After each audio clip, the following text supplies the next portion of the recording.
It says I'm live.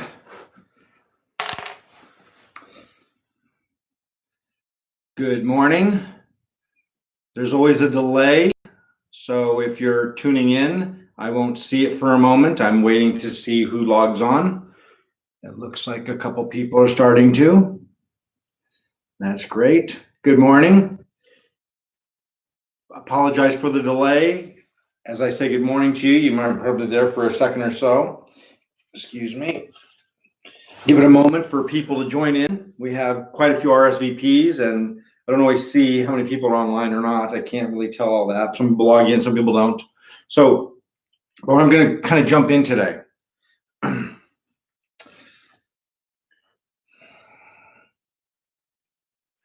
going to jump in today, and we're going to be talking about.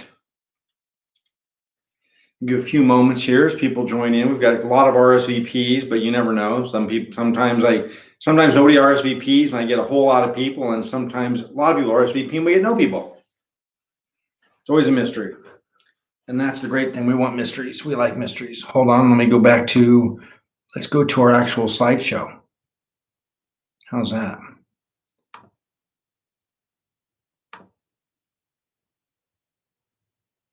Okay, why isn't it doing this? Come on. Oh, it's doing it there, but not on my laptop. Hold on a second. Let's see. It seems to be working. Good morning and welcome to Spiritual Triangle. I am Krishnanand. I am the founder and teacher and guide of this. I'm not a guru. I'm not a master. I'm a human being. And I spent my life studying, and I mean my whole life. I'm 54, and I started studying when I was 3 and 4 years old. Theology, mysticism, and I've not only studied it all my life, but I've also practiced it.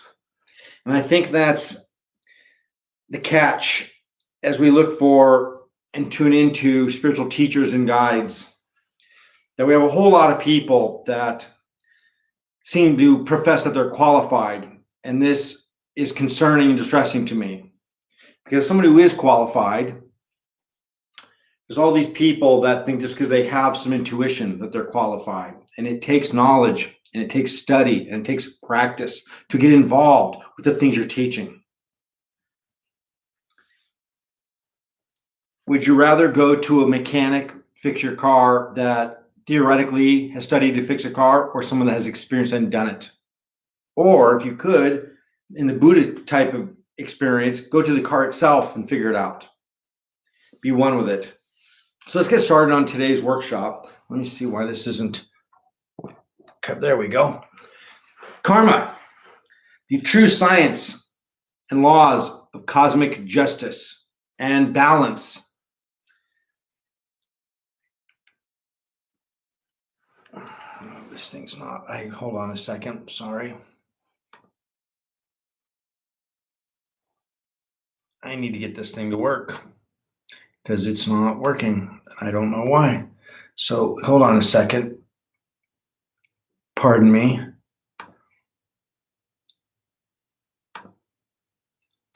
I don't know what's going on. I guess I might have to just. Okay. I'm getting things to switch on one screen but not the other. Hold on a second. I apologize. Maybe it'll give some time for people to join us. And please, I encourage and request you ask as many questions as you like. This is interactive. It's not just me. It's whoever's involved and whoever's online with me. So please feel free to ask questions and get involved, make comments, and I'll answer those for you. So the word karma, the eternal original primordial. So Sanskrit is the eternal original primordial language of the earth planet. It's immemorial. It transcends time. There is no origin of it because it is timeless. Karm is a Sanskrit word, and you can see here with the definition. It means action, work, or deed, and Sanskrit words typically represent concepts. The concept of action or deed involves the reaction, result, or attached consequences also. Sanskrit doesn't see actions as separate from its reaction or consequence. I mean, how could we? Whatever you do, there's going to be a reaction to it. There's two sides of that coin. So, and you'll notice that I keep referring to it as karm, and the A is in parentheses, because the A is an affectation that the British Empire, when they were colonizing India, they added all these A's to all their words, and that's not how it's done properly. So it's karma. But it's more comfortable to say karma. So karma is action, work or deed, but it involves automatically the reaction as well.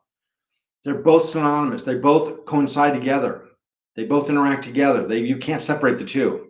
Whatever you do, there's a reaction and a consequence for it in all things. So it's important to understand the definition of it. Now, karma is the force of balance to the material phenomena. The entire material cosmic manifestation or phenomena is all in synchronicity. It's all balanced. I'm a physicist hobbyist, and I marvel at the miracle of physical sciences and cosmology and astrology and astronomy, because it's just perfect. If one tiny thing is out of place, the whole thing would crumble. And so I think it's phenomenal to respect, admire, honor, and just love the complicated perfection that everything is in a complete and constant state of flux, yet balance. And it's perfect. Karma is the force, the power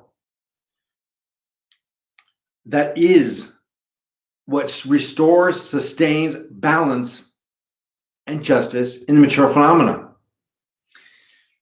It's gravity for the soul. It's gravity for life experience. It keeps things in check. And it's not subjective. It's a completely objective concept. It's completely immune to what you or I think of it or feel about it. It works on principles. In a similar way, for an action, if you put water on grass or on seeds, well, it grows. How well it grows, how fast and all that, that's subjective. That can change. But the bottom line is, if you put water on the ground, things will grow. That's a science. That's a fact. There's an action and there's a consequence and a reaction from it. Karma works the exact same way. Again, it's immune to our subjective personal views and feelings and opinions about it.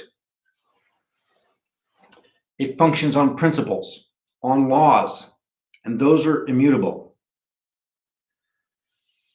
We're going to not only learn about how karma works and what it means, but also how to use it to our advantage. Because even though it is predetermined and set, and you can't mess with karma, you can't change it.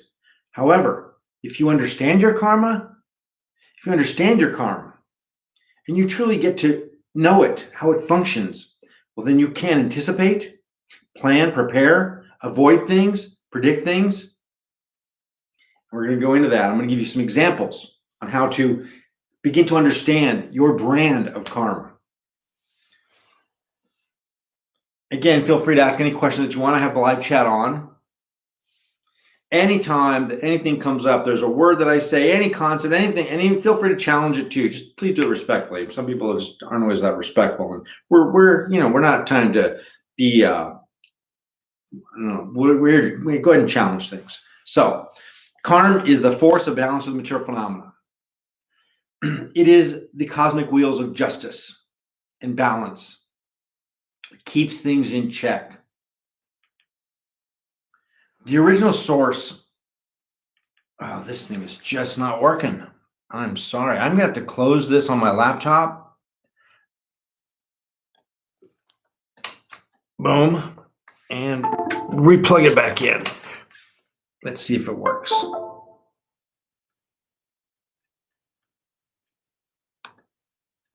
Hold on a second, please. Oh, this is crazy. I mean, it's doing all kinds of funky stuff. Let me close it and reopen it.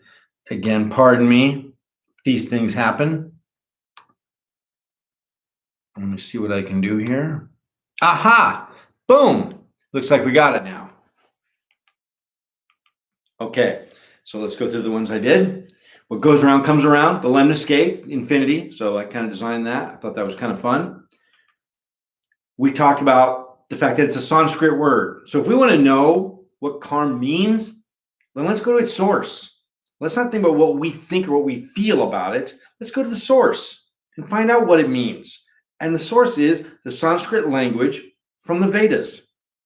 And what it means is action, work, or deed, and it is not separated from the consequences or reactions from it. These are two things, not two, these are one thing. And karma is the force of balance of the material phenomena. The original source of the concept and definition of karma is the Vedas. Ved means knowledge in Sanskrit. So the Vedas are the collection of all the knowledges, and they're eternal. They weren't invented by someone or wrote down by someone. The Vedas are the core scriptural text of Sanatan Dharma. Eternal truth is what Sanatan Dharma means, and what is now known as Hinduism. Again, a British affectation from colonial imperialism. The Vedas give a complete scientific breakdown of what karma is, how it functions, and leaves nothing to conjecture. You don't have to wonder what it means or how it works or believe in it. Again, any more than I have to believe in putting water on grass to make it grow. That's science. That's how it functions. The Vedas are absolutely complete. They are the expressions of the true eternal knowledge from God himself to give us the insights that we need to function and to be able to evolve spiritually and be safe materially. The Vedas are clear, concise, and complete, addressing every area of life. There are hundreds of books in the Vedas. There is a section or collection of books that are about how to live your material life. There is Ayurveda, which is the health and wellness section and categories. And even in the Ayurvedas, there was 3 categories of that. One collection of books in the Ayurvedas will tell you how to live well. Another one, set of encyclopedic books, will teach you how to administer medicines and naturopathic remedies to correct things and balance things and restore your balance. And then a whole nother section of books told you where to find these things and how to get them. In today's modern world, the third set doesn't even exist. They've been extinct for a long time. They'll come back someday, but they've been gone for a long time. And so if you know what to apply and how to apply it, it doesn't really do you much good if you don't know where to find it. When I say I told you where to find it, I mean that the Vedic knowledge of the section of books that would tell you where an herb or a mushroom or something was, it would literally say things like, go to this spot, walk 40 paces straight ahead, turn left, walk 30 paces to the left, turn right, and it would tell you specifically. And there was this mushroom, whatever you needed on the ground. It's perfect. So the Vedas mean knowledge. And the word karm is Sanskrit and comes from the Vedas. So this is where we're going to go to realize, discover, and explore the meaning of it and how it works. Because again, the Vedas don't leave any conjecture. They tell you exactly what it does and how it functions. We don't have to guess. Hundreds of books, one for every part of living, revealed by Vedavyas. So what I'm showing here in this image is Vedavyas. And what he did was, he's a descension of the divine power of God. And he spoke it to Ganesh, who you see there with the elephant head. It's because he had his head cut off once and got replaced with an elephant head. That's a whole other story. So Vedavyas wrote the Vedas, or revealed the Vedas. And he gave these to Ganesh. Ganesh was his scribe, writing them all down. And they had a deal. Vedavyas said, if you're going to be the scribe for this, then it has to be done in one sitting. No breaks. You write down exactly what I say, and you have to understand what I'm saying. If you don't understand it, you can't write it. And Ganesh thought, well, that's going to be challenging. These two guys we're talking over 100,000 verses, all of these volumes. And there's a story that at one point, the way that Ganesh would get a break, the way that Vedavyas would get a break is he would say a sentence or say a shlok that was so beyond conception that Ganesh would be stumped and he'd have to stop because he can't write it until he knows what it means. And then there were other times that Ganesh would ask a question to Vedavyas, who would have to ponder it, so they'd get a break. That's how they got their snacks and got some water. So that's the legend. The Vedas are revealed by Vedavyas, the dissension of knowledge for God. And I say revealed because he didn't write them or create them.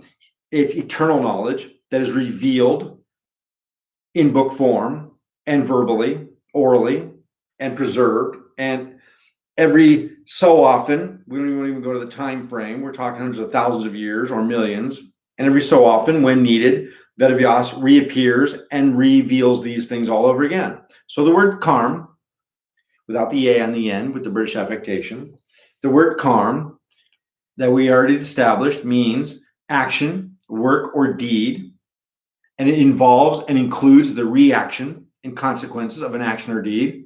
It's a Sanskrit word from the Vedas. They're revealed by Vedavyas. So we're going to the source of where the word comes from.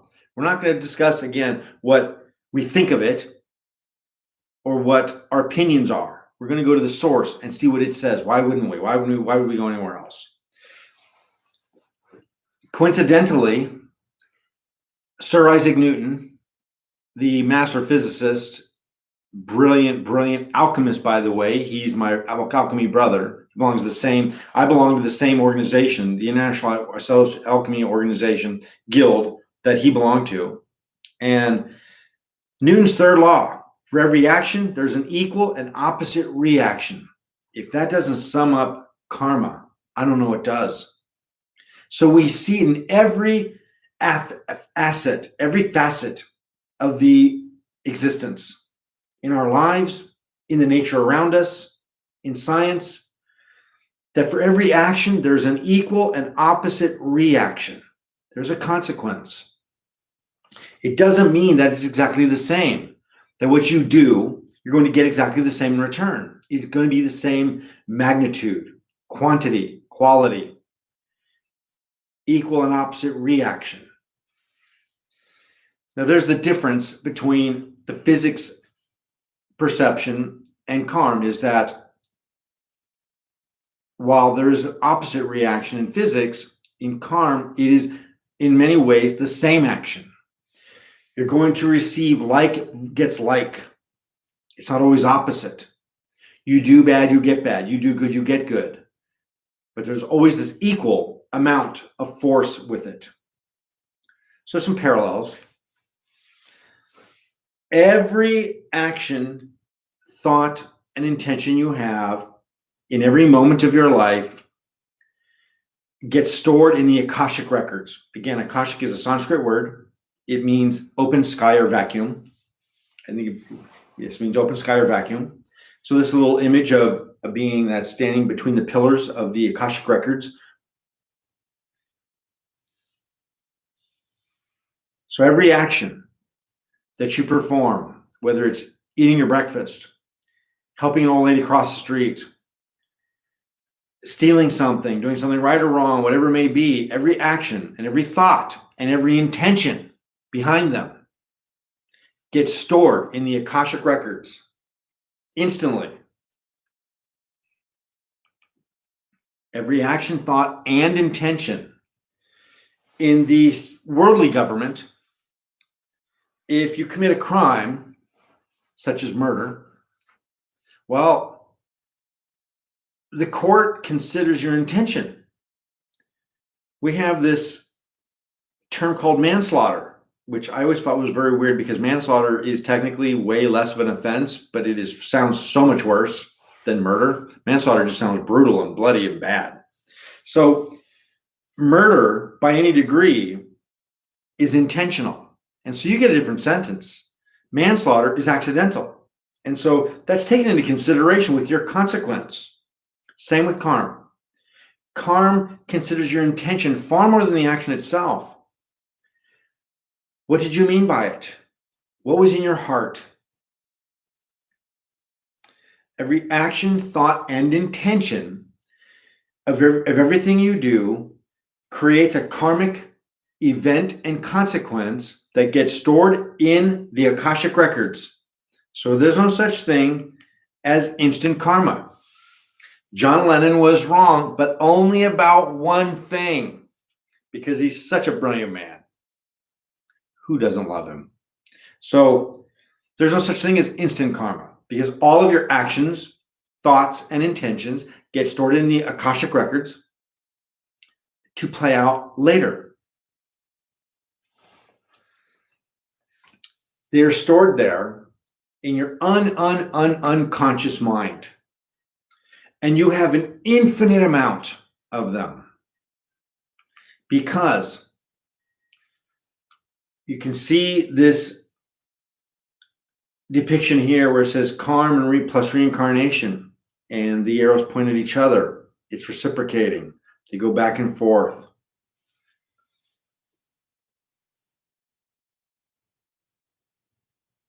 Your actions and intentions get stored within the Akashic records so that they can fructify, play out in your future material existences, reincarnation.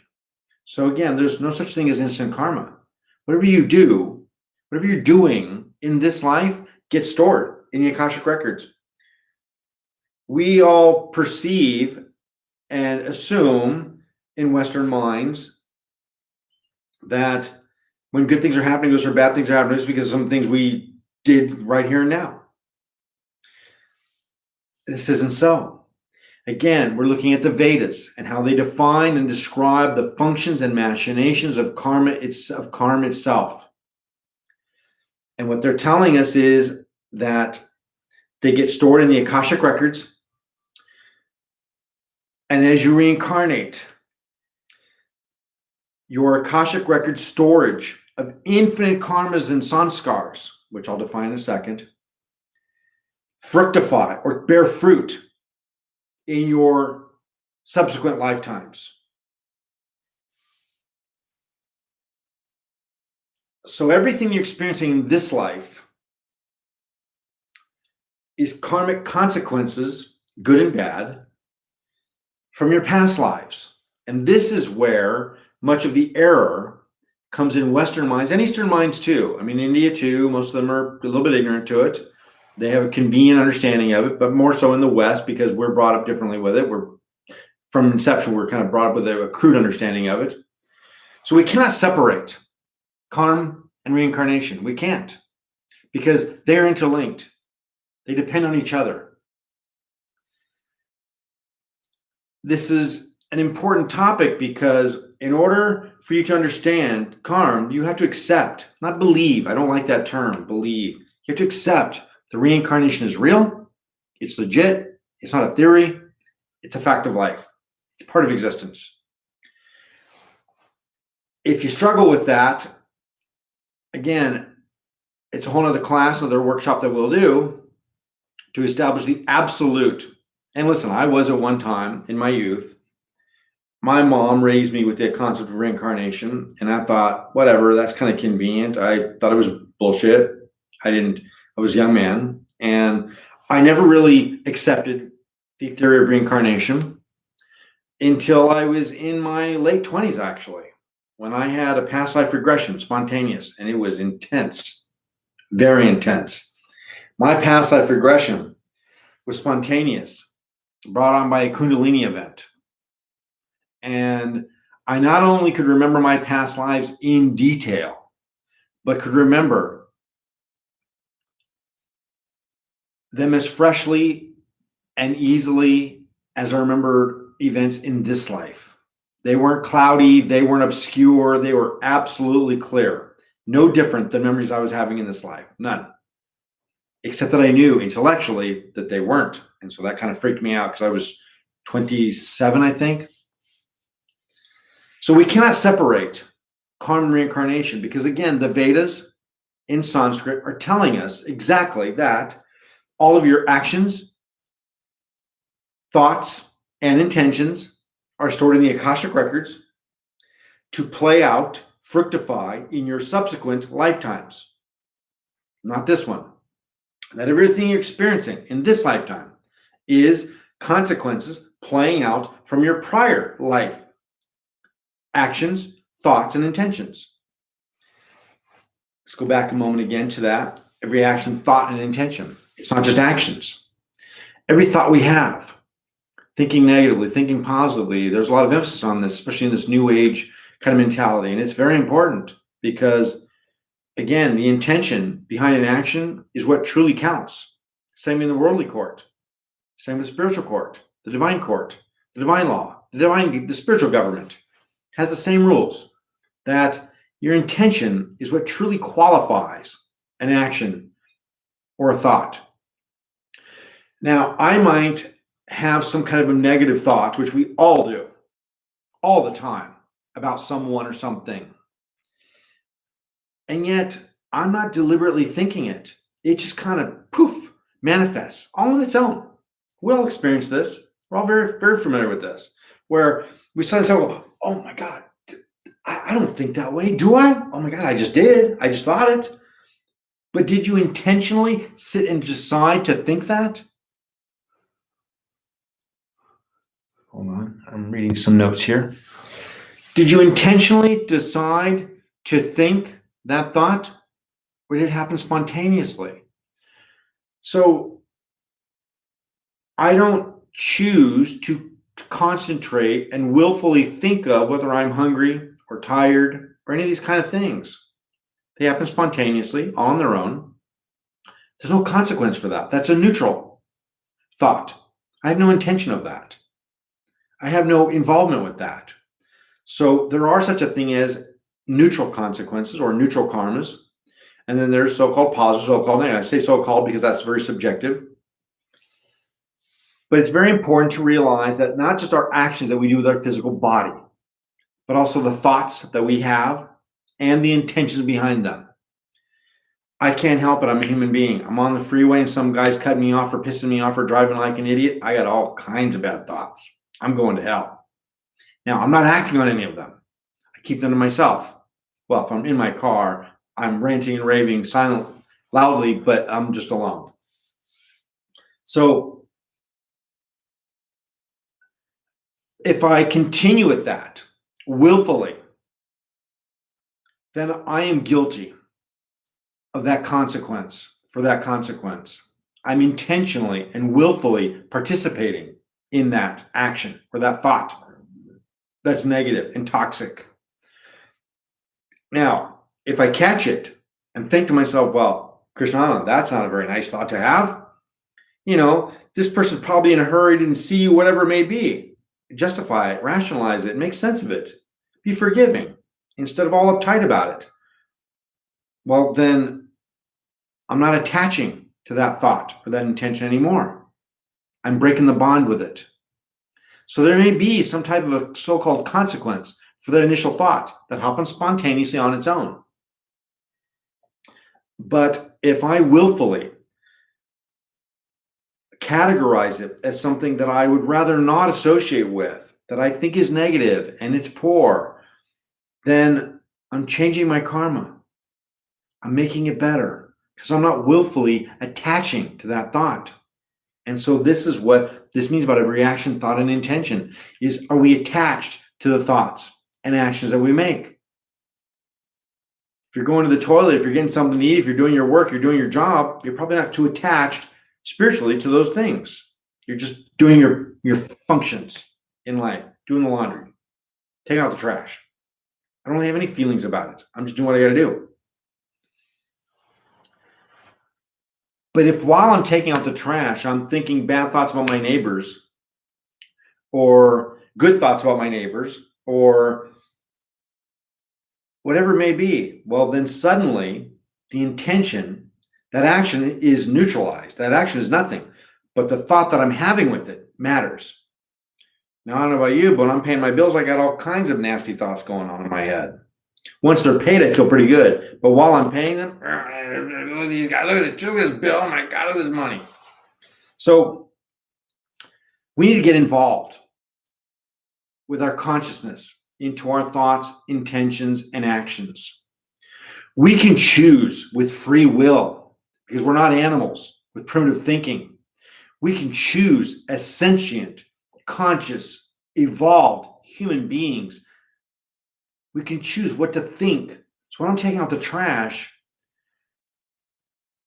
well, I can choose to devote my mind to spiritual things, the miracle of God, the miracle of nature, everything from the small things, how beautiful the grass is, the tree that's over my head. I live in the country, so that's easy for me to do. Instead of thinking about how unpleasant it is to take out the trash or whatever it may be, I can choose and willfully align myself with thoughts that are peaceful and honoring the spiritual phenomena by just being grateful.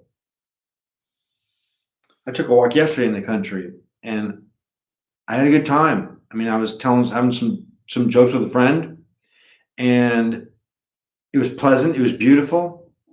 And I was explaining to the friend I was with, I was saying, these are those moments that we can honor. The fact that we're on a beautiful day walking in the country. How lucky are we to be in this environment, surrounded by all this nature and all this beauty? Two friends side by side, joking and laughing. How blessed are we? And let's not just recognize and acknowledge that we're blessed, but let's be grateful. And to the source that gives us that, to God herself, give her that love and appreciation for giving you not just this opportunity and this experience that you're having at this moment, but also the ability to be aware of it and acknowledge it, to be sentient, cognizant, thinking and feeling. That in itself is a miracle. I mean, I like my cat. He's cool, but he has very primitive thinking. And so I'm blessed that I can think and feel and have a capacity for it that's extraordinary. And that's God's gift. That's God's grace. So we can play with our karma all the time. We're creating a karmic bank account every moment of our lives. Every moment of your life, you're creating a karmic bank account. You're investing. You're depositing. What are you going to deposit? Good deposits or bad deposits? Because whatever you deposit in your karmic bank account is what you're going to be able to withdraw from in your future lives. And it's not something you're going to have much choice about. It's something that's going to play out. The spiritual government is going to relegate and regulate and disperse your karmic bank account to you. Whatever you create, that's what you're going to get.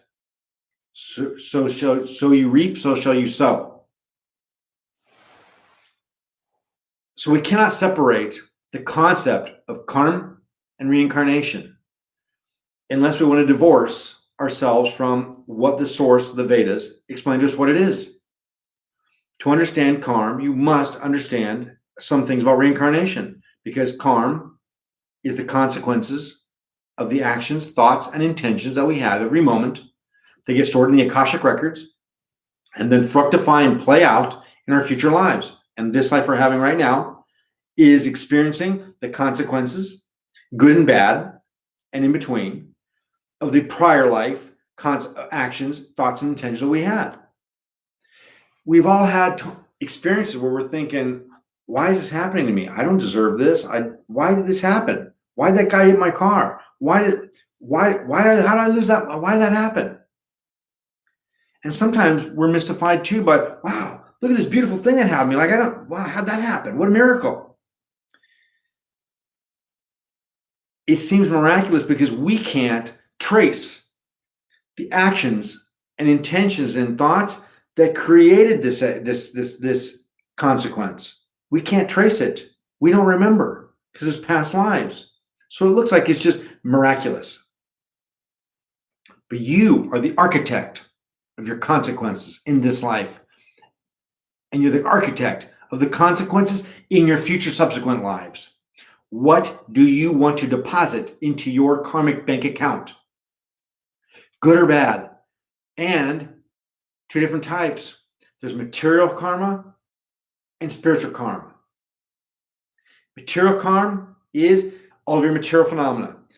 Money, health, body, housing, etc., etc., etc. Pretty much every relationships, children, wife, husband, all of that. Those are material relationships, all of them. The spiritual relationship is a relationship you have with the divine. Nothing more, nothing less. And they're completely separate.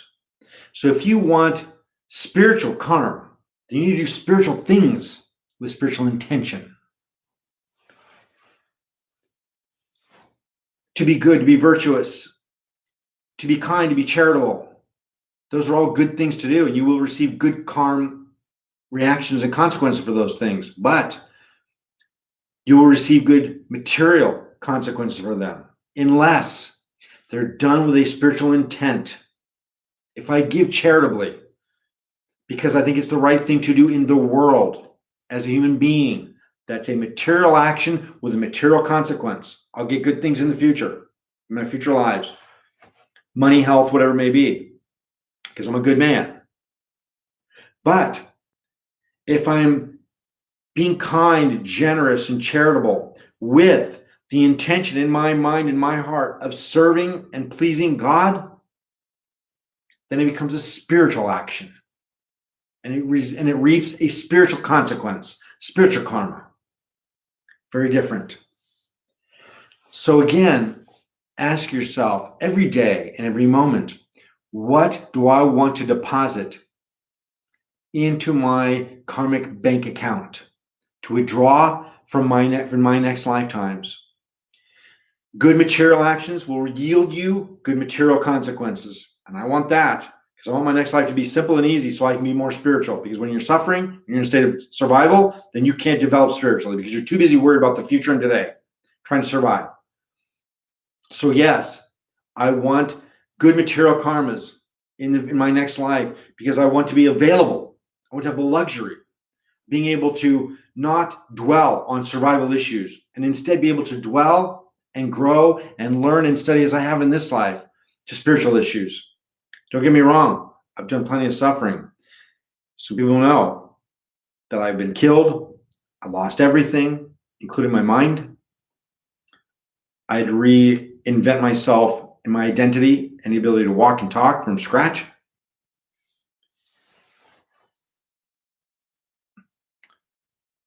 We want to invest properly into our karmic bank account. And every moment, think about it. This is God's loving way as our divine parent to remind us, do good and get good, do bad, get bad. As parents, as a parent myself, that's the lesson I teach my son. I'm responsible because I love him. So when I raised him, I taught him that good things get good things and bad things get bad things. I'm not trying to take it out on him. I'm simply showing him how the world works so he can benefit from it and proceed and attain the kinds of things that he wants to have in life. So again, to summarize real quickly, we cannot separate karma and reincarnation. They're intertwined. They work and function together. Our actions, thoughts, and intentions create karmic consequences that get stored in the Akashic records that begin to fructify and play out in our subsequent lifetimes, not this one. And everything you're experiencing in this life, your health or lack thereof, your wealth or lack thereof, your attitudes, etc., are manifestations and consequence of your prior lifetime thoughts, actions, and deeds and intentions. And there's a difference between material karmas and spiritual karmas. Material karmas are the ones that we do with material intent. I'm trying to be a good man, or a good person. Or there's only one way to convert an action, thought, or intention into a spiritual karma, and that is to devote it to the loving service of the divine. Let me repeat that. To perform it with awareness of the loving service of the divine, that everything that I'm doing including this program, including eating my cereal, including washing my clothes, taking a shower, whatever I'm doing, I can have the thought and awareness that I'm simply and merely a child of God trying to clean this, clean that, be healthy, be fit, all these things because I want to be in good shape so that I can serve the divine.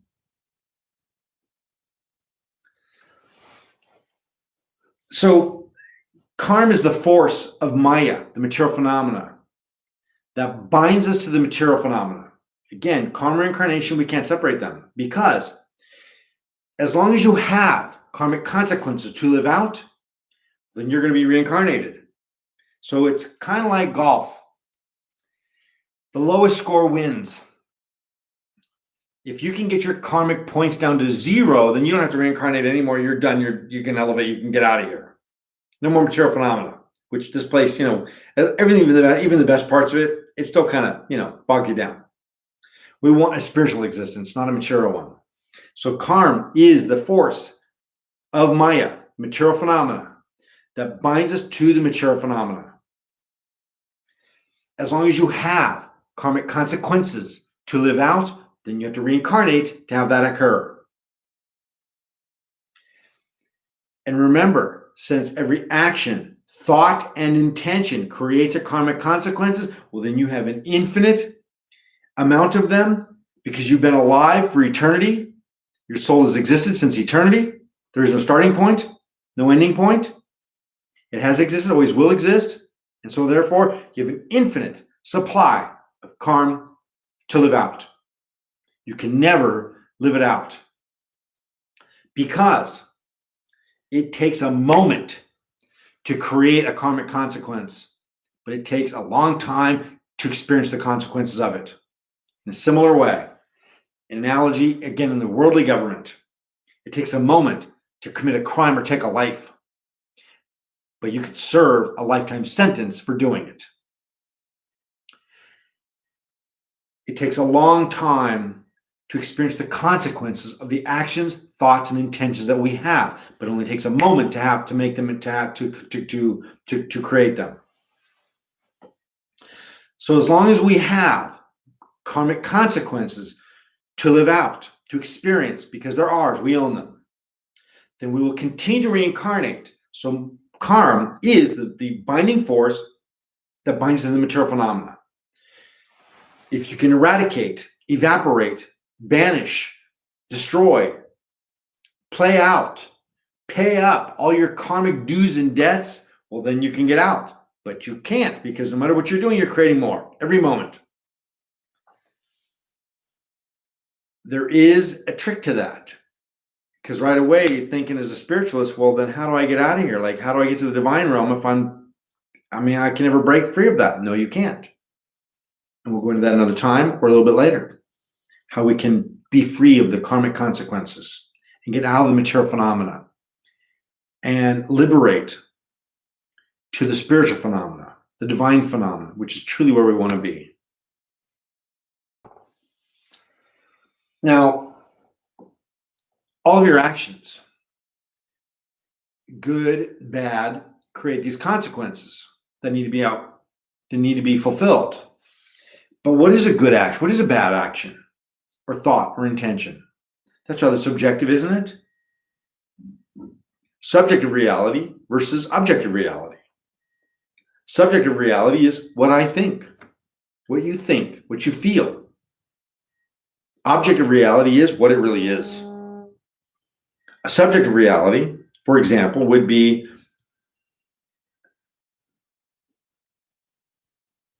it's hot out today and I don't like it. I have a pitta dosha. I have a pitta dosha and I don't react well with hot weather. I like cold temperatures. So for me, a hot day is bad. That's a very subjective opinion. I love the rain. I love the cold. That's a subjective opinion. It makes me feel good, but I know a lot of people that feel the exact opposite. They love the heat and they can't stand the cold. I think they're crazy. They think I'm crazy. That's our subjective reality, our subjective view. The reality is, objective reality is that it is 85 degrees or whatever it is. That's the objective truth. It's immune to our own personal view or opinion. So karm does not have any perspective, view, or opinion about what is good or bad. You put water on grass and it grows. You do this, you get that. That's it. You do bad, you get bad. You reap what you sow, whatever that may be. The guy that hit me in the face with a truck and killed me wasn't intentional. It was a total accident. He was still found guilty for making a mistake because what he did was reckless. But he wasn't trying. He didn't wake up that morning thinking, I'm going to go find this guy, Krishnanand, and kill him. That wasn't his intention. And I don't hold him accountable. It was an accident. The subjective reality for me was that it was terribly tragic and bad. And I assume for him too. But the objective reality was it was an accident. I clearly had inflicted some pain upon him or other people in past lives to cause this event. That's the objective truth.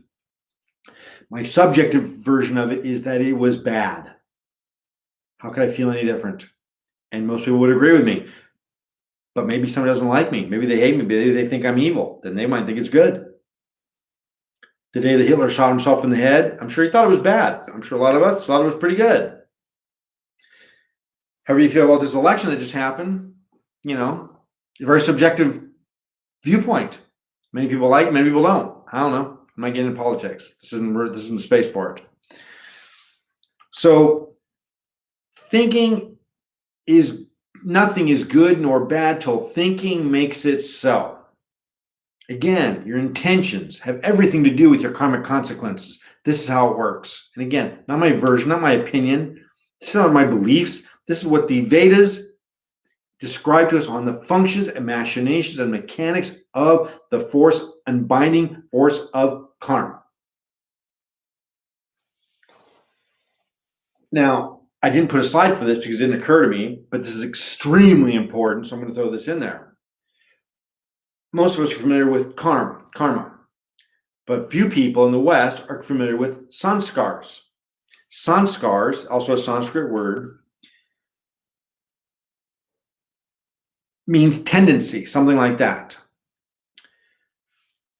Your actions are karma, but your tendencies are sanskars.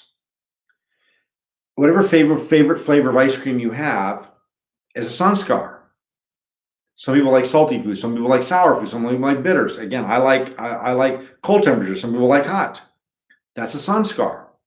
Some people are very materially minded. Some people are very spiritual minded. Some people are very sexual minded. Some people are very money minded.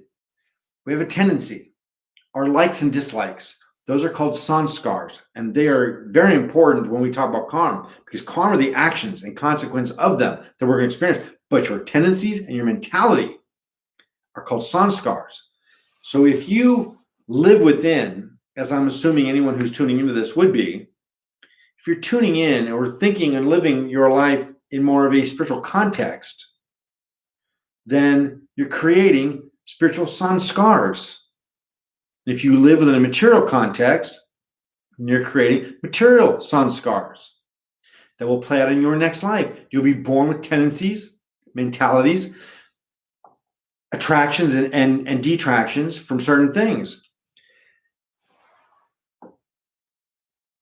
I have several lifetimes in a row that I was extremely spiritually conscious, and that was my priority, which is why I was born into this life from the beginning. By the time I was 3, I was already thinking philosophical and spiritual things because I had that natural tendency. The natural mentality of it is called a sanskar. And again, many people, there's atheists. I mean, I think that's kind of crazy. I don't know how you can not believe to what I see is evidence everywhere of a divine phenomena. Everywhere. I can't not see it. But atheists and agnostics, they're either on the fence or they don't believe it at all. They don't see it at all. They don't have the sanskars. They didn't invest in a certain type of mentality. They invested in a different one. So they're reaping the harvest of that. And again, I'm not saying good or bad. Nothing is good nor bad till thinking makes it so.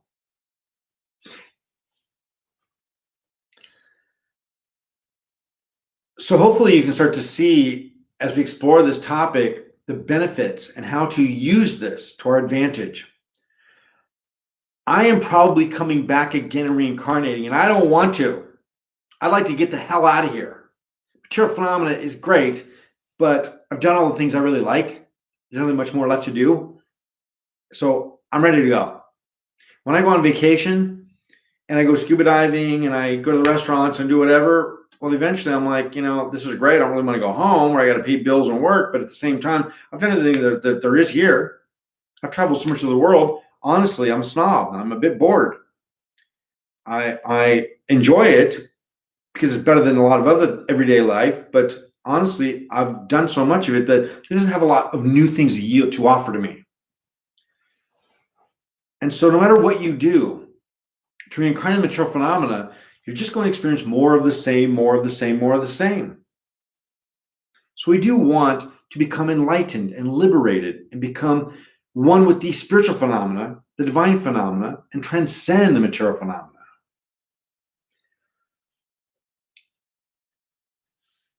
So this is where it becomes very helpful to understand, again, our brand of karma. This is a hard concept to describe. Our sanskars, our karms, and our brand of it. Hard to describe because it's complicated. So I'm just going to give you a couple of examples. Now, I offer a service as a spiritual mentor and guide and teacher, trainer. I like to say trainer. I'm not a guide. I'm not a guru. I'm a spiritual trainer. I train people. And so I do train people how to understand and use their brand of karma. Let me give you an example on how that works. That's the only way to introduce it. I, at 54 years old, have finally understood, well, I have for quite a while, that my brand of karma is that I've never, ever, ever gotten anything easy or for free, ever in my entire life. I don't win things. I don't, other than just very basic conventional gifts. I never had anybody give me a lot of things. I've never won a lottery, and I'm not going to. That's not my brand of karma. Everyone thinks, well, somebody's got to win. You can't win if you don't play. Okay, all I'm going to get when I play is I'm going to lose money. Yes, somebody's going to win, not me. It's not my karma. I don't have my brand. That's not my brand of karma. After 54 years on this planet, I've learned, much to my chagrin, that my brand of karma is that that nothing is ever given to me for free, never has been. Since the moment I was born, it's all been kind of hard row. Yet, if I work very hard at things, I get results. Now that sounds like a no-brainer. The harder you work at something, of course you're going to get results. But that's not true. We've all experienced lots of people that work very hard and do great work and get nothing and stay poor. We see it all the time. It's heartbreaking. And worse, we see people that are talentless hacks that do very little and get a lot. We see it everywhere. I'm not naming names, all this political stuff going on, but I think some of you know what I'm talking about. So this brand of karma, again, I'll give you an example I gave to a student yesterday. I was giving her the example that she was trying to understand really what the brand of karma, and I was explaining how much, for me, when I work very, very hard at things, not phoning it in, I've got to work very hard, then I will get results, and usually really great ones. They're proportionate. And again, that sounds like a no-brainer. It's not true for everybody. Well, no, because again, there's people that do very little and get a lot. And there's a lot of people that do a lot and get very little. That's their brand of karma. I have learned not to play the lottery. It's a waste of money for me. That's not the brand of karma that I have. It's not going to happen. It's better for me to invest my time and my energy and my thoughts and my body into creating results. The good news is that I do get results when I put my time into it. And I'm so grateful for that. I'm a medical miracle. 3 times over, mystified, brain neurologist at UCLA Medical Center. mystified. They threw in the towel and said, he's a medical miracle, officially. Because they're asking me, what are you doing? How are you doing this? You're supposed to be a vegetable. How are you doing this? And I said, I'm just doing what I can. I'm working hard. I'm just trying because I couldn't stay that way. So another example that went with that is my son. He drives a WRX. I drive an STI. They're very fast cars. And in Southern California, where we're from, if you're young and you're in a WRX, Subaru WRX, well, then CHP is just going to pull you over because they know you're up to something. They know that you're driving. They know you're going to be speeding because that's what that car does. And he's young, and yet, knock on wood, he's never been pulled over. He's never got a ticket. I mean, when I was in my 20s, oh my God, I always had at least 1 or 2 tickets going on, at least at any time. He got shadowed by a CHP, California Highway Patrol, for miles, and he was obeying the law and all that. And the guy pulled him over, and he's thinking, well, here it comes. And the guy went up to him, and he said, excuse me, officer, what did I do wrong? He goes, nothing. He said, well, why'd you pull me over? He said, I just like your car. You seem like a good kid. I just want to tell you, good for you. Are you kidding? That has never in my life happened. That isn't even close. They see me, and they want to give me tickets. I get tickets. And so his brand of karm is that he seems to be, if I were him, I would be entering the Indy 500. I don't know what, but he seems to be immune to that particular type of consequence. I don't know why. Maybe he was a CHP in his last life. I don't know. But again, these are crude examples. I know that if I work very hard, but if I try to find shortcuts or get anything for free, it's going to backfire. That's my brand of karma. Get to know yours. Review your life. You'll see a theme. You'll see consistent themes in the things that you do and the actions, because your brand of karma is the style, the basic structure of karmas that you created in your past lives that are manifesting in this lifetime. Rich, poor, healthy, unhealthy, fit, not fit, attractive, unattractive, whatever it may be. These are karmic consequences.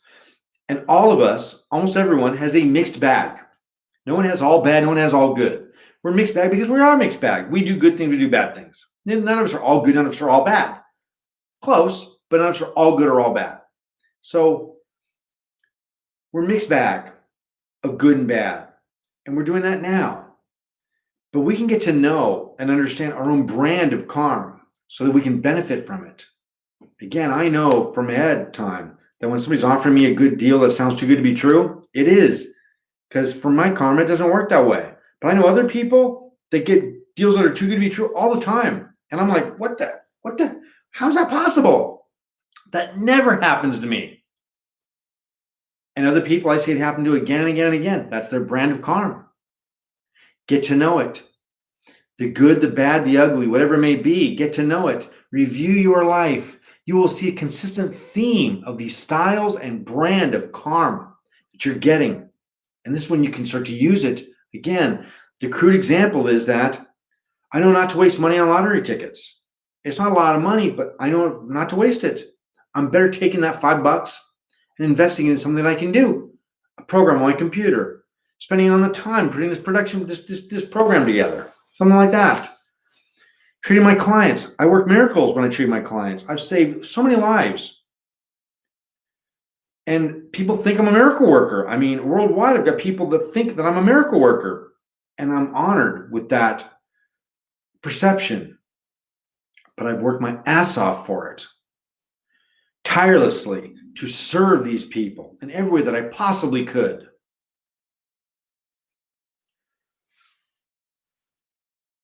And I'm not trying to create karmic consequences by being good in this lifetime, because I've known for a long time that it doesn't work that way. Now let's talk about briefly, how do I know all this?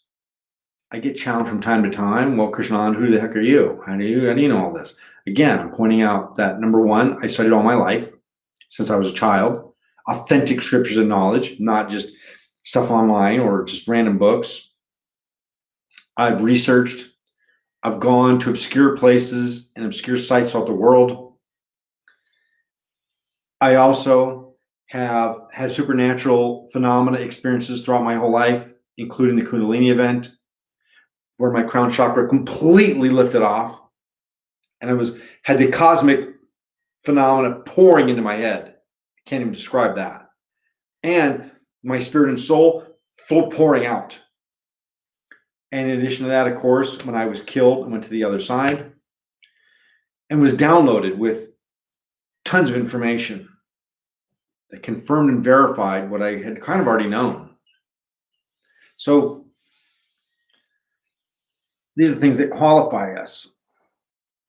So how do I know this? I have a guru. I have a master. I'm not telling you that I read the Vedas because there's way too many of them. It's too big and too long. And I couldn't understand it anyway because I'm a human being. They're written in a divine language that only a divine personality, the Buddha, Kripalu, Chaitanya, could understand. It's beyond our conception. But having a direct association with a divine personality, a guru, an enlightened personality that taught me these things directly. And he wasn't, again, telling me what he thought or what he drew his own conclusions. He's teaching me what's written in the Vedas themselves. We'll get back to that. So in summary, karm means action and consequence. The original source is the Vedas of Sanatana Dharma, revealed by sage Vedavyas. Every action, thought, and intention. See, that one gives you chills because you're thinking like, you can't escape it. You're going to reap what you sow. And it's not just your actions, it's what you think. So even though I'm ranting and railing in my head about this guy on the freeway that's pissing me off, if I'm not doing anything, then I should be clear, right? I mean, I'm not acting on it. I'm thinking I would like him to get struck by lightning, but I'm not causing it to happen, so I'm innocent, right? No. Maybe my thought isn't as bad as actually doing the action, because then I got both. I had thought it and then I actually acted on it.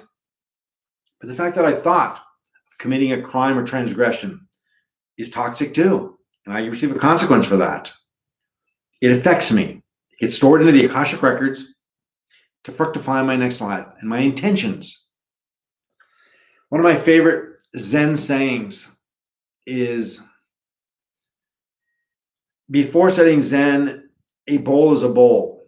While studying Zen, a bowl is no longer a bowl. And after studying Zen, a bowl is again a bowl.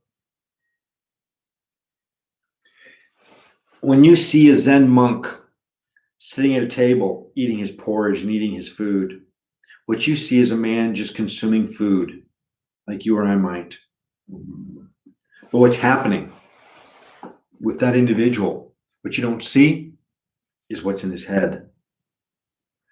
What's in her head is this detailed and complex awareness that it's not the bowl as an object that has meaning, but it's the emptiness within the bowl that gives it function and use to put things in it.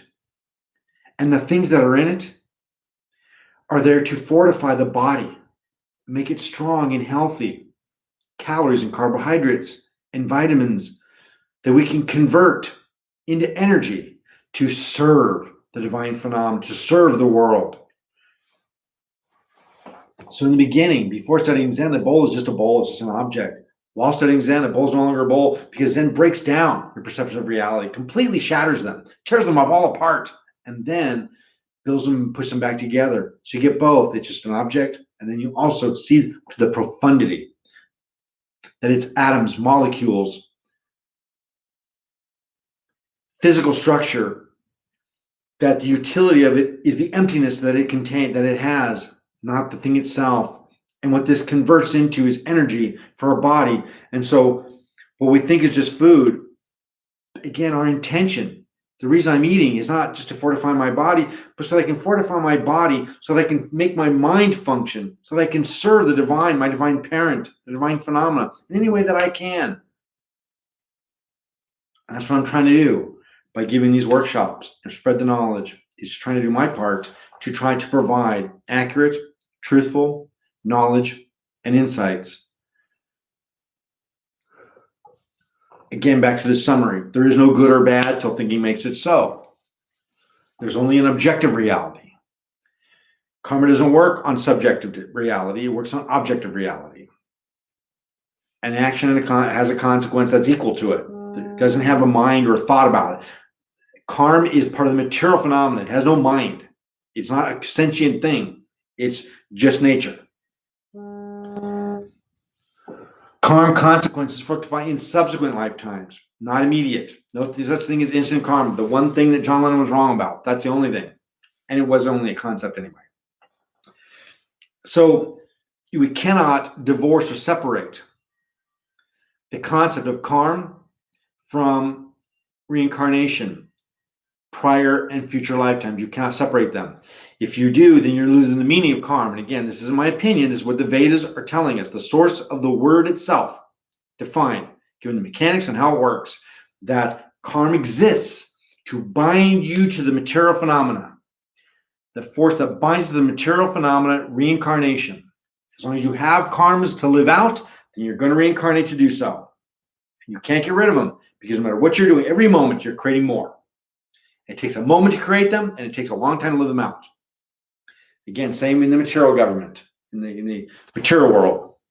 It takes a moment to take a life or commit a crime, but it takes a long time to serve out its sentence. Karma works the same way. It takes a moment for an action or to thought or a thought, but it takes a while to reap the benefit or consequence of it. If I do good things, well, then it takes longer to receive the good things in exchange for what I did. It takes a moment to do it. So we're bound by the material phenomena by our karmas. That is the force that forces us into the reincarnation in the material phenomena again and again and again. And to get to know your brand of karma and the examples that I've given you. I find that to be extremely useful. It takes a while. And again, I offer myself as a guide, as a teacher. I work with a lot of students and teach them how to identify and utilize their brand of karma. And it's different for everybody. I mean, it's not mine, because I can't teach them how to use karma the way I do, because I have a different brand of karma.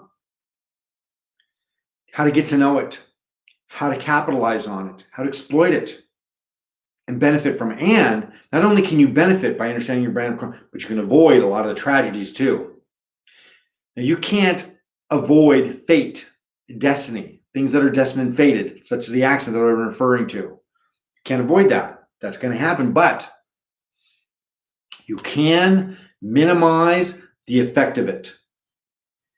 I'm a medical miracle 3 times over. That's from my hard work. And God graced me with results.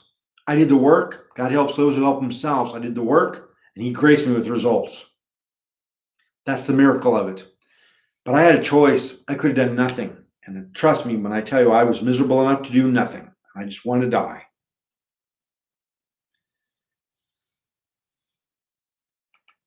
And there it is. That was me in the hospital when I woke up, and I was still in a coma. So understanding our brand of karma is where we can benefit to not only exploit the benefits of the things that we can work to our favor, but also to minimize the tragedies. This was pretty severe, what happened to me. I could not talk. I could not walk. I did not know who I was. I was in a coma for 9 days, woke up on my birthday with no identity whatsoever. Didn't know who my girlfriend was that I'd been with for 15 years, 12 years at the time. Didn't know who my son was.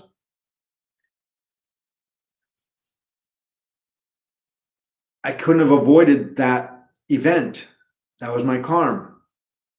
But with work and effort, I was able to reduce and minimize the ongoing consequences of it.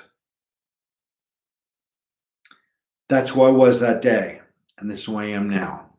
3-time medical miracle that defies medical science 3 times over. Supernatural ones too. Now, we're going to start to wrap up here. Any questions? Anybody? Hold on. My question is, you cannot change totally your karma, right? But we can try to change the present there you go. So hopefully, Monica, so I think I just saw your question, but it looks like I was answering it. So yes. So Monica is asking, since we can't change karma, no, you can't, because it's done. Whatever you did in past lives to create your karmas, that's going to happen. Whether it's this lifetime or another, it's going to happen. But again, good or bad is very subjective. Nothing's good nor bad till thinking makes it so. So we can invest in our karmic account for the future life. And that's what I'm trying to do. I'm coming back unless I become spiritually realized in this lifetime, which I'm trying. That's my goal. It's all of our goals, whether you realize it or not, is to become enlightened and spiritually realized, so you no longer have to reincarnate as a human being anymore, to become divinized. But I'm not taking any chances. I'm also trying to invest and make deposits into my karmic bank account that I can reap it and withdraw something beneficial in my next lifetime. I want to be healthy. I want to be smart. I want to be attractive. It makes life easier. In this world, people judge you on how you look, how you think, how you feel. It makes it a lot easier to get by in life when you're healthy and fit, have a little money, good looking, etc. All these things benefit from you in this material phenomena. And so if we invest in that by taking care of ourselves, being charitable, being good, being kind, being generous, creates good karmic consequences. What goes around comes around. To make deposits into your material bank account by being a good person. But also don't forget that there's a difference between material karma and spiritual karma. Material karma is all the things you'll receive on a material phenomena. Your health, your fitness, your looks, your bank, your money, your housing, etc. The family you're born into, all those things. Your intelligence, your thinking and feeling capacity.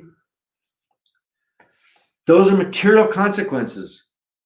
It only becomes spiritual when you think of, commit, devote, dedicate, surrender all of your thoughts or any thoughts and actions. Let me get rid of that picture. That's not good to look at.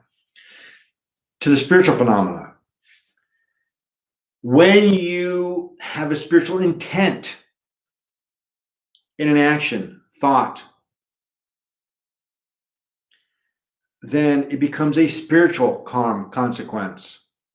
Same action, different intention. If my intention to give charitably is to get recognition, that's a good thing. I mean, giving charitably, listen, if I'm dying in the desert, dying of thirst in the desert, I don't care why someone's giving me water. I just want them to do it.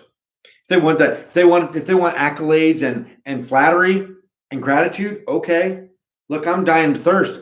You got it. It's a good thing to do. I'm grateful. But it's not as good. It's just doing it because we want, because it's the right thing to do. So if we are charitable, generous, kind, but we do that with a subtle level of what we're going to get in return, then it becomes a material action, a material karmic consequence. Now, I hate to break it to you, but everything you do has a material intention. We are selfish beings. We are not selfless. Even our best actions and best things, at the very least, are because it makes us feel good. And I feel so much better having a career that I help people grow and learn and heal. I've saved thousands of lives from pathologies, from addiction and disorders. And I'm so grateful that I get to do something that I have respect for, that I think is an honorable thing to do. But the reality is, A, I got paid. B, it felt good to be involved with something that I could feel good about and be proud of, and people admired. So I cannot divorce myself or separate completely from my intention. My intention is I do want to help people, but I also, if I wasn't getting anything from it, no money, no accolades, no admiration, and didn't feel good, well, then I wouldn't do it. At the very least, I need to feel good. At the very least, we can't break from that. So when we invest into our karmic bank account, what kind do we want to deposit? Material resources or spiritual ones?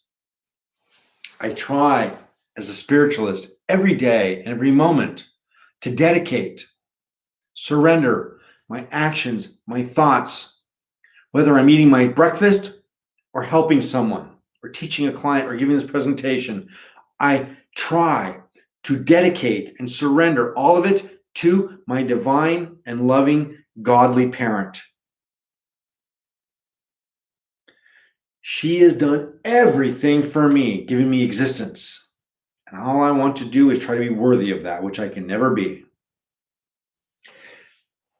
But whether I am mowing the lawn or making a sandwich, if I'm doing that with my mind attached to the divine phenomena, to God, to Him, to my guru, to she, then the intention is to please them. And therefore, it gets converted from a material consequence to a spiritual one. It gets converted from a material action and thought to a spiritual one, simply by shifting my intention to serve the spiritual phenomena. It's that simple. It's simple to say, harder to do than it sounds, because we have spent infinite lifetimes serving ourselves, trying to feel good, look good, be good, get good. And so it's very challenging, as simple as it sounds, to simply dedicate our intentions and actions to the spiritual phenomena, because we're not used to it. It is an easy thing to do, but it takes practice. The more we do it, the more natural it becomes. Practice is everything. Let's get beyond this. Now, I also, part of the reason this is in here is because the next workshop that I want to give is on the near-death experience. This is when I was killed, spent 9 days in a coma, woke up on my birthday. Some of you are aware of this because I've mentioned it many times. It's my next book that's coming out called In My Time of Dying. I am I'm accounting for both. I'm documenting both the material, medical miracle that I have become and the work that I did to achieve it, to restore myself, and also the supernatural of what I experienced on the other side. Yes, I was on the other side for those 9 days, and it's timeless and spaceless, and it's pretty bizarre. So that's what's coming up next is, and I was going to do that this week.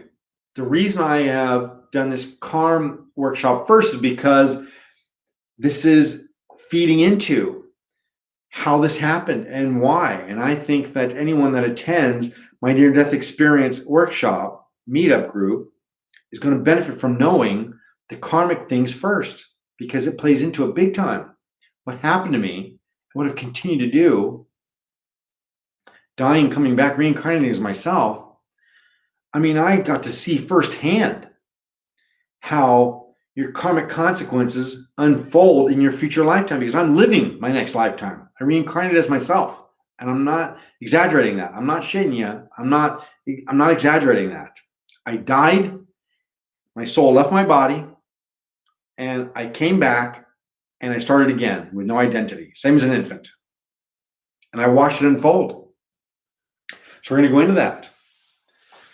And I thought it was very important, as I was all gung-ho and excited to start to do the workshops on near-death experience, which is a very personal, intense, and emotional attempt to share, because it's painful. But I realized about 10 days ago that the karm concept had to be explored first, because they go hand in hand. Now, please like the channel and visit the website. It costs literally nothing to like this video and the channel and subscribe, nothing. I'm not getting anything for it. I'm not charging you any money. I don't get anything for free. I don't even ask for love donations. If I hear that term one more time, I'm going to freak out. Love donations. In the teachers, the spiritualists that ask for love donations, I have a low threshold. I'm a sarcastic person. The inference there is that if you don't give, then you must not love or like love. Yes, I don't want donations. I'd like you to support what I hope you've enjoyed and gotten something out of by liking the channel, liking the video, subscribing. All these things add up and make it possible for me to continue to put all kinds of time and effort to produce these things. It doesn't happen overnight on its own. And what I want instead of donations is I encourage you to look at my website and subscribe to a program. I do readings, I do counseling, I do mentoring. I have workbooks that I've created. I'm not asking anything for nothing. I'm asking to give you a lot for a little. My workbooks are $7 and $8 and $9, and I used to sell those things for $25 and $30. I mean, they are huge. They're voluminous, very thorough, and the price will change as things go on. But I don't want anything for free. As a matter of fact, I'm offering free life purpose readings from my website to just build rapport and establish my reputation. I've done them for a long time. They're free and they're very thorough, and they take me a couple hours to complete. And they're pretty intense, and they're useful for your entire life, not just for a moment. They're usually 3, 4, 5 pages for the life purpose one. And there's a box on my website, spiritualtriangle.com, that you can get that and sign up for it. What else do I say here? Oh, any spiritual, so your donations for service are very welcome. But again, I prefer, rather than donating from on my website, is to go and buy a workbook. Go and subscribe or sign up for a session, the small one or the long one, or anything else that you want. I'll teach you a brand of karm or help you understand karm or anything else. I'm here to share. Because I am not a human being having a spiritual experience. I'm a spiritual being having a human experience. And that means that I got to pay bills and live in the material phenomena just like you do. So yes, your support is appreciated. Liking, like you all just did, looks like. Thank you very much. And again, spiritualtriangle.com. Go by the website, take a look around, enjoy what's there. There's a lot of stuff there for free. And there's a few things for sale, and it's all guaranteed. And I'm an easy touch, soft touch. Many of my students and clients, I serve them for free or at whatever they can pay me, because I'm here to do my work. I'm not rich, but I'm not poor either. And a willing student is not going to be turned away from me because they can't afford the fee. I'm going to spend time with them. I'm going to do what I can to correct their thinking, to straighten out their crooked ways of the new age spiritual concepts that are so messed up, that are authentic, that ask for love donations. Love donation. That sounds almost I don't know. It sounds like some kind of sex service. It sounds just kind of odd. So we are not human beings having a spiritual experience. We're spiritual beings having a human experience, and we must survive in the material phenomena. But never forget what our spiritual phenomena and agenda is. That we are spiritual beings. Now, also, do I have another one? There we go. So we have readings, live sessions, mystic gangster training, workbooks, again, spiritualtriangle.com. And also you can email me, Krishnanand at spiritualtriangle.com. Ask any questions you want. I'm accessible. I don't have a staff of people that are sifting through all this stuff and filtering it to me. No, I'm just a real guy, and I'm here to share, enlighten, and teach. It's all I live for anymore. And again, the qualification for that is because I was divinely blessed with associating directly with a divine personality, an enlightened master. And these are pictures of him at the top, Guru Kripalu. That's also me at Stonehenge. That's also me at a temple in Vrindavan, India. one of our most sacred ones.